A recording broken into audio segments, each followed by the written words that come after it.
కూటమిలో ఒక కొత్త చర్చ మొదలైందంటండి. అప్పుడే ఎన్నికలు వద్దు. ఇదేంటిది? ఇదెప్పటి నుంచి అప్పుడే ఎన్నికలు వద్దండి అని అంటే కనుక స్థానిక సంస్థల ఎన్నికలు ఒక 3 నెలలు ముందే రాబోతున్నాయని చెప్పేసి ఎలక్షన్ కమిషన్ ఎవరైతే ఉన్నారో వాళ్ళు ప్రకటించడం అయితే జరిగింది. నీలం సాహ్ని ఆవిడ చెప్పిన మాట ఏంటంటే ఎన్నికలు అయితే కనుక ఒక 3 నెలలు ముందే రాబోతున్నాయి స్థానిక సంస్థల ఎన్నికలు అని ఒక లేఖ అయితే పంపించడం జరిగింది అని చెప్తున్నారు. మొత్తానికి ఏదైతేనండి ఎన్నికలు అయితే వచ్చేస్తున్నాయి. వచ్చేసిన ఎన్నికల్ని చంద్రబాబు నాయుడు గారు కూటమి ప్రభుత్వం అంతా కలిపి లోపాయకరంగా వాళ్ళు మాట్లాడుకుంటున్న మాట ఏంటంటే కనుక స్ట్రాంగెస్ట్ వర్డ్ అని చెప్పాలి. ఇది ఎన్నికలు అప్పుడే వద్దు.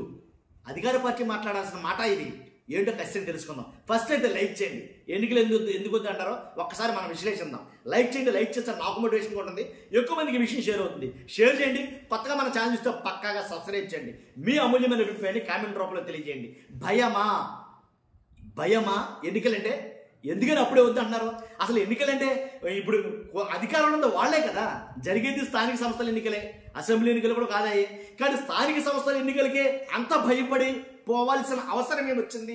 ఎందుకని ఎన్నికలు వద్దు అంటారంటే కనుక మేము ఆల్రెడీ అంటే ఎన్నికలు అనేవి 3 నెలలు ముందే వస్తే కనుక ఎన్నికల ప్రక్రియ ముగించడానికే సరిపడినంత సమయం లేదు కదా.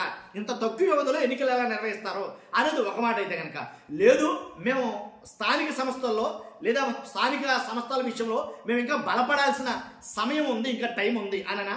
లేదు, అంతకన్నా ప్రాధాన్యత, అంతకన్నా ప్రాముఖ్యత ఏంటంటే కనుక స్థానికంగా పంచాయతీల్లో కావచ్చు, మున్సిపాలిటీల్లో కావచ్చు మా మీద పూర్తిగా వ్యతిరేకత ఉంది. ఆ వ్యతిరేకతను మేము పోగొట్టుకోవాలి, దానికి కొంచెం మాకు టైం కావాలి. ఇదా కారణాలు ఏమై ఉండొచ్చు? మొత్తానికైతే కనుక వాళ్ళు మాట్లాడుకున్న మాట, కూటమిలో నాయకులు మాట్లాడే మాట బాగా ఎక్కువగా రేజ్ అయిన చర్చ ఏంటంటే కనుక ఎన్నికలు అప్పుడే వద్దు. అప్పుడే ఎన్నికలు అంటే ఎలాగా? కాబట్టి ఇప్పుడు ఎన్నికలు వస్తే కనుక మనకు చాలా పరాభవం ఎదురవుతుంది. ఎందుకంటే ఎక్కడ చూసినా మన మీద అసలు వ్యతిరేకత కనుక ఒక పాజిటివ్ అనేది ఏమీ లేదు, అంతా నెగిటివ్ తప్ప. నెగిటివ్ కానీ పాజిటివ్ లేదు. ఇలా ఈ రకంగా అయితే మనం మాట్లాడుకున్నారట. కాబట్టి వాళ్ళు మాట్లాడుకున్న మాటలు నిజమేనంటే కనుక నిజమే. చాలా పంచాయతీలో కావచ్చు, మున్సిపాలిటీలో కావచ్చు, ఆయా నియోజకవర్గాల్లో ఎక్కడైతే ఉన్నాయో ఆ నియోజకవర్గాలన్నింటిలో కూడా చాలా రకాలుగా ఒక రకమైనటువంటి వ్యతిరేకత ఉందని అప్పటి నుంచి ఎప్పటి వరకు ఏడాది పాలన జరిగిన తర్వాత ప్రతి సర్వే చెప్పింది అదే, ప్రతి విశ్లేషకుడు మాట్లాడేది అదే. కాబట్టి అలాంటప్పుడు ఇప్పుడు ఈ తరుణంలో ఎన్నికలు వస్తే కనుక ఆ వ్యతిరేకత అంతా ఓట్ల రూపంలో మారుతుంది. ఖచ్చితంగా అది మనకు వ్యతిరేకంగా చూపిస్తుంది. ఒకవేళ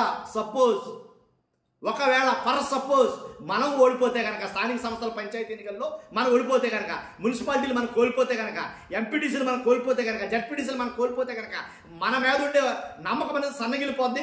అసెంబ్లీలో తీవ్ర ప్రభావం చూస్తుంది. అసలు ప్రతిపక్షం అని అనుకుంటున్న వైఎస్ఆర్సీపీ ముందు మనం అసలు నిలవలేం, అసలు ఆగలేం, అసలు ఉండలేం, నిలబడలేం. అది భయం. కానీ అందువల్లే ఎన్నికలు వద్దంటున్నారు అనేది కనుక వైసీపీకి సంబంధించిన కొంతమంది నాయకులు మాట్లాడుతున్నారు. కాబట్టి అందుగురించే ఎన్నికల్ని అప్పుడే వద్దు, కొంచెం పోస్ట్ పోన్ చేసుకుంటే బాగుంటుంది అన్నట్టుగా కొన్ని రకాలైనటువంటి వార్తలు వస్తున్నాయి. ఆ నేపథ్యంలోనే కార్యాచరణ కూడా చేస్తున్నారు అనేది మాట్లాడతారు. నిజమా? ఎన్నికల కోసం అంత భయపడాల్సిన అవసరం ఏం లేదే అని అంటే కనుక భయపడుతున్నారు అని అంటే కనుక అది ఒకే ఒక కారణం, అది వ్యతిరేకత.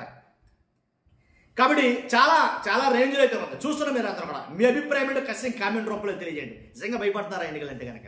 ఫస్ట్ అయితే లైక్ చేయండి, కొత్తగా మన ఛానల్ పక్కాగా సబ్స్క్రైబ్ చేయండి. Thank you very much.